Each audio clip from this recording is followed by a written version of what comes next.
If you risk something that is important to you for something that is unimportant to you, it just does not make any sense. I don't care whether the odds are 100 to 1 that you succeed or 1,000 to 1 that you succeed. If you hand me a gun with 1,000 chambers, 1,000,000 chambers in it, and there's a bullet in one chamber, and you said, put it up your temple, how much do you want to be paid to pull it once? I'm not going to pull it. You can name any sum you want, but it doesn't do anything for me.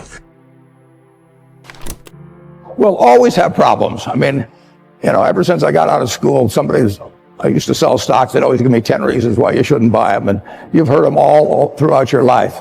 But the world does not belong to the pessimists, believe me.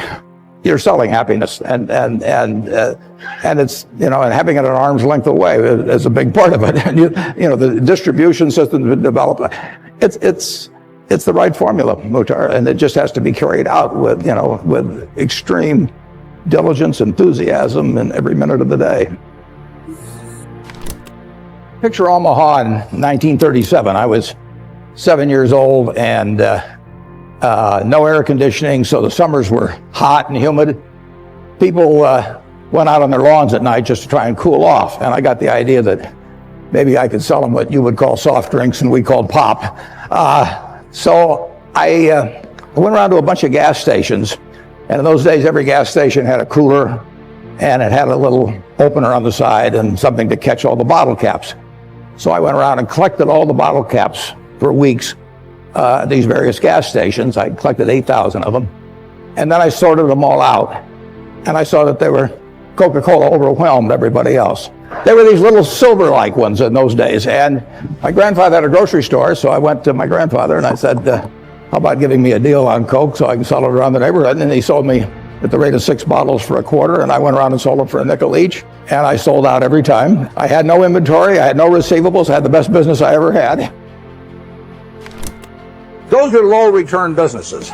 But time is the friend of the wonderful business. It's the enemy of the lousy business. If you're in a lousy business for a long time, you're going to get a lousy result, even if you buy it cheap. If you're in a wonderful business for a long time, even if you pay a little too much going in, you're going to get a wonderful result if you stay in a long time. I like to study failure, actually. And my partner says, all I want to know is where I'll die, so I'll never go there. And we want to see what has caused businesses to go bad. And the biggest thing that kills them is complacency. I mean, you want a restlessness, a feeling that somebody's always after you, but you're going to stay ahead of them. You always want to be on the move. The danger would always be that you rest on your laurels. That restlessness, that belief that is the key. Tomorrow is more exciting than today. You just have to have it permeate the organization.